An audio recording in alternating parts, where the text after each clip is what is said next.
Alright, you bastards, this is Some-Belgian-prepper, and today we're going to talk about preventive and active measurements you can take when your fridge is going down your freezer is going down by a blackout. But before we do that, if you're interested in detective stories, this is the first part of an 11-part series that I wrote. It's called Bloody Crosses. It's in Dutch. If you're interested, it will be down in the link in the description. So, uh, it could always happen. Your freezer will go down by whether it's a blackout, whether it's even winter time when the electric cables are being frosted and they are so heavy that they start to snap, or they are working on the streets and they hit a cable, or perhaps your freezer just broke for some reason. And yeah, all those things could happen, but you're still with a freezer full of meat, dairy products, vegetables, or fish that are now on a sort of ticking time bomb actually before they spoil. So that's something that happened to me now in a way, because I had a problem where my fridge did not close well because something got stuck between without me knowing it, and it got open and it's now wholly everything is frosted right now. I couldn't not get anything in, so I had to defrost it. And yeah, that's the reason why I make this video, because it could happen to anyone. So so I made a list on preventive measurements and active measurements. I will go them one by one. So first thing is place your freezer in a good place. And what do I mean by that? Don't place it in just in a corner because it's convenient for you to save space, or perhaps because a freezer needs to be reached from every side. In my opinion, just I do not say that you always have to do this, but it's more handier for the things that I'm about to say. So I would say place it in a good place. Just for example, don't place it near a boiler because the heat that it can give off, or place it in a room that will get hot, like when a place where there are a lot of windows and it will get hot. And yeah, don't place it in a dirty room. Like you see many you can say I have a I have a fridge in my garage. That's for putting your beer in it while you work on your car. Yeah, that you can do. But a freezer, a garage is usually full of dirty particles, contamination, perhaps soot, and smoke from perhaps doing some repairs. And the moment you open your fridge and it gets on the food, yeah, that could decontaminate it a little bit. And it could also, when the fridge is going, when the fridge is out because of a blackout or something, and it will start to contaminate faster. So that's what I say about put it in a good place. Second, this is number two: store meat in the bottom, because we all know heat rises up, cold goes down. So in case your freezer is out, then at least the cold air that is actually going down will be gathered downwards, where and there you put the things that are most likely to spoil. So actually, not only meat but also dairy products. Put them like ice cream, yogurt, or whatever you have one of dairy products. Put them in the lower cases where the cold air will be gathered much more easily, and they will be longer preserved, or take longer to defrost when the freezer is going out. So number three, keep your freezer defrost. So I told you about my freezer that got whole frosted because the door was a little bit open. So I would say from the moment you notice that there is a lot of more ice, start to scrape some of it, or once a year try to, or perhaps when the time is necessary, try to defrost your whole fridge and start over again. So the next thing is, because this is another thing, like I said, it got something between the seal of the door, and yeah, this is number four, three, yeah, no, number four, yeah, number four, wipe the seal clean on a regular basis. So yeah, that's just another thing to prevent something that's happened to me. Five, the vent of the freezer, and it is actually of part of number one that I told in the beginning. That is to place your freezer in a good position. So if you place it the vent of the mechanical, how do you say this, the processor where it all gets cooled and the hot air is blown out, yeah, you do not want to get that to a wall, or perhaps against some boxes that are next to it, or so, whatever is preventing the vent from blowing hot air out. It will be less efficient, and when it's less efficient, you have less time when it starts to defrost because of a blackout or something. So yeah, that's something that also could happen. Place it in a good place, like I said in the beginning. uh where am I? 6, 5 or 6, whatever. uh I'm always getting the numbers wrong. The next one is take inventory. And what do I mean by that? Sometimes not many people think about what they have in their fridge. The problem could be, I'm going to the store, I need some peas or some sausages, and when you get back, you realize, oh, I already got those things in my fridge, and now I don't have place anymore, and this will spoil faster or something. Yeah, always take notice of what you have in your fridge. Take inventory. Also take inventory of the date. My father always used to put a sort of tape on top of the meats that he put in the fridge, and he put a date on it that he puts it inside of the freezer, so that way you know, I can did this so long in it. It's better to eat it before it will get bad. Yeah, in a freezer you can store meat or other products much longer, but you cannot store it indefinitely, let's say, to safely eat it. So yeah, that's something that you especially need to do.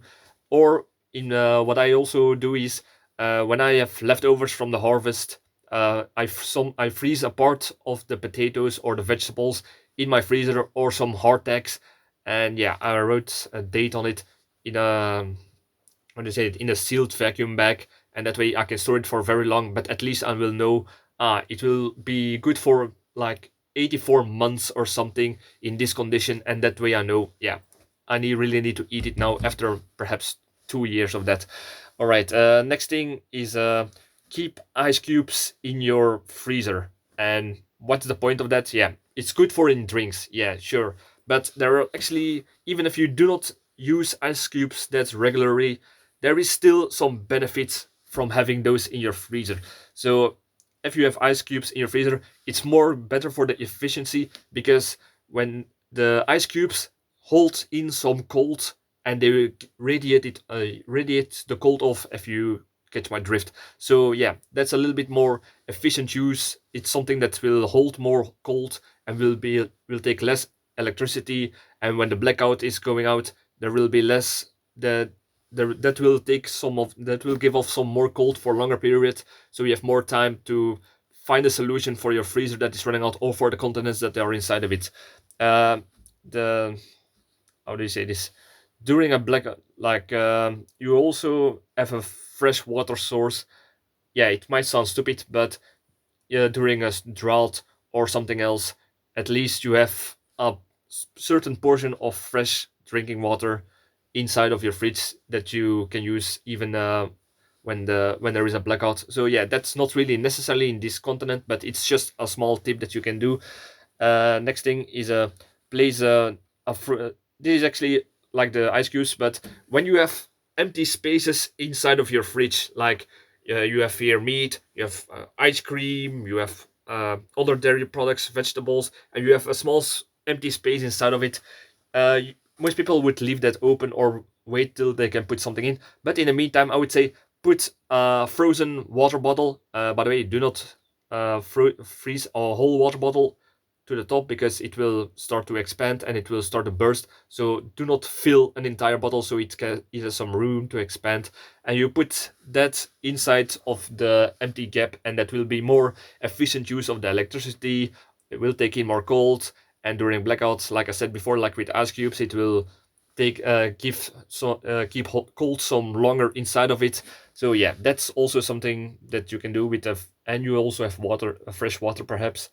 The I would say, place the temper if you expect trouble. So, like I said before, during a winter period, when it's a really winter storm, and you expect that there will be blackouts because of the winter storm, the electricity cables, or perhaps you live in an uncertain environment like a civil war, and you expect that the electricity can go out at any moment, at any bombardment or something. then that way, before you expect such trouble, put your freezer on the lowest temperature there is. So it will get really, really cold, and when there is a blackout, that will be that very cold air will stay inside of it much longer than you put it on a lower on a higher temperature. And yeah, most people do that to conserve some energy, or does not need to be that cold. But yeah, if you expect trouble, put it much lower. If you expect power outages. So these were more like the preventive measurements. So now we're going to talk about more active measurements that you can and do in case you you notice that electricity is going out and you think, oh shit, what do I do with everything in my freezer? Or perhaps it could also happen that you travel to somewhere, you get back home and your freezer was broken or the electricity was out. Yeah, this is now what we're going to talk about if you're gonna do that. So my first tip is, if you notice that electricity is out and you're free and you do not know when the freezer is going back on, I would advise to start with dairy products first. Why dairy products? Dairy products are going to spoil very fast when they get defrosted.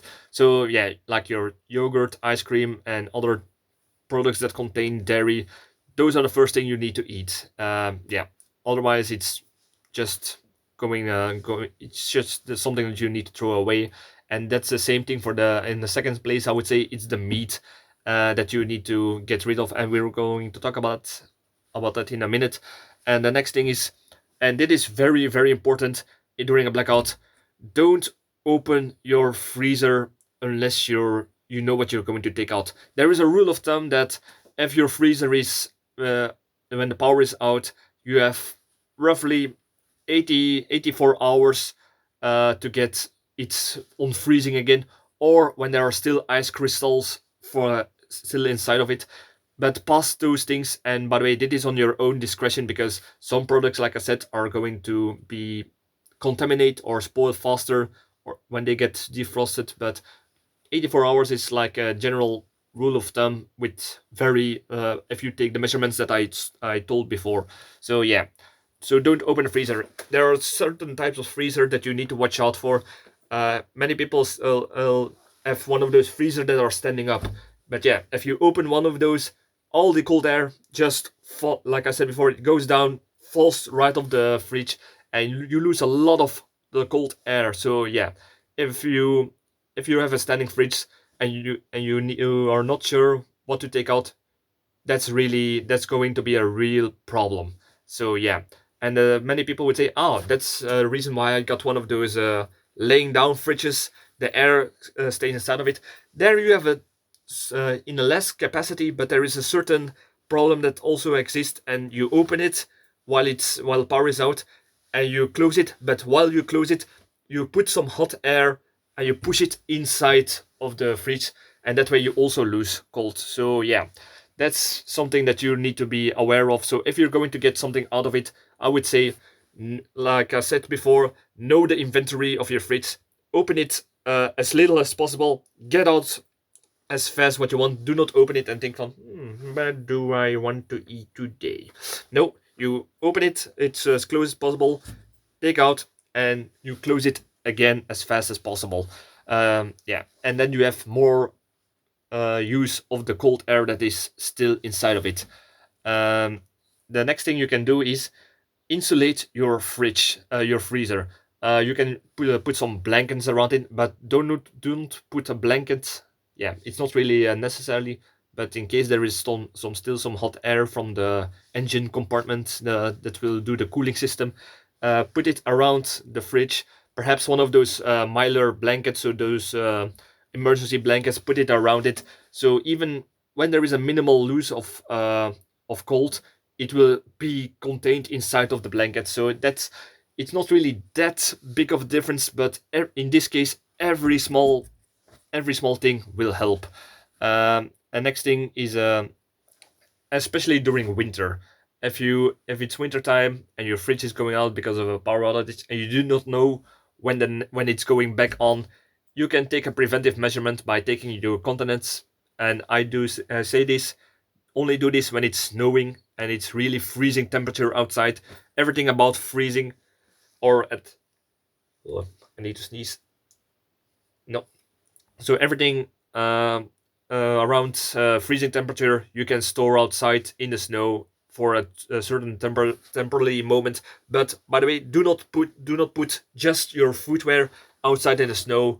Put it first in a bag, in a container, that it does not get contaminated by anything from the outside. But it's just a small thing that you can do just in case uh, you want to preserve that meat for longer and you do not know when the fridge is going back on, or you get a replacement perhaps. So yeah, next thing is, um, if you know that, yeah, the electricity or my fridge is broken and I cannot get a fridge within 24 hours, between 24 or 84 hours, yeah, that's my meat, my vegetables, and my dairy products, they're just doomed. The thing that you can do is throw a barbecue. Yeah, I know that many people would think, but yeah, that they actually are losing. No, nah, you're not really losing your food. You just give it to somebody else. Invite friends, family, your neighbors, perhaps. Give a barbecue, and perhaps in case the food that you normally would lose, perhaps that you would not eat yourself, you can get back because you get invited next year by their barbecue or something. So yeah, that's a sort of win.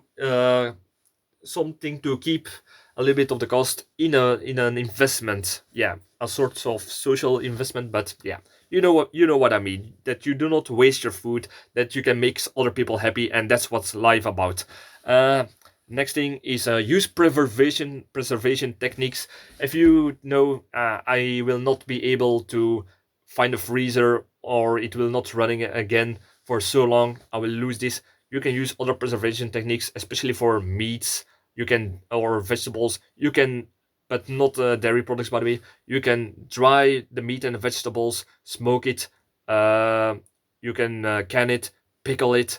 You can salt it, and that way you can and try to store it for a little bit longer, but not that long. But be as careful. Some things are you cannot use again, even if you use preservation techniques. So those are things that you need to watch out for. It's on your own discretion, and yeah, just it's just the survival tips. Don't You need to be watching at your own environment, situation, what kind of continents, what is the temperature, uh, what are the things that could contaminate it around. Those are all factors that you need to calculate in, so be very carefully when you do this.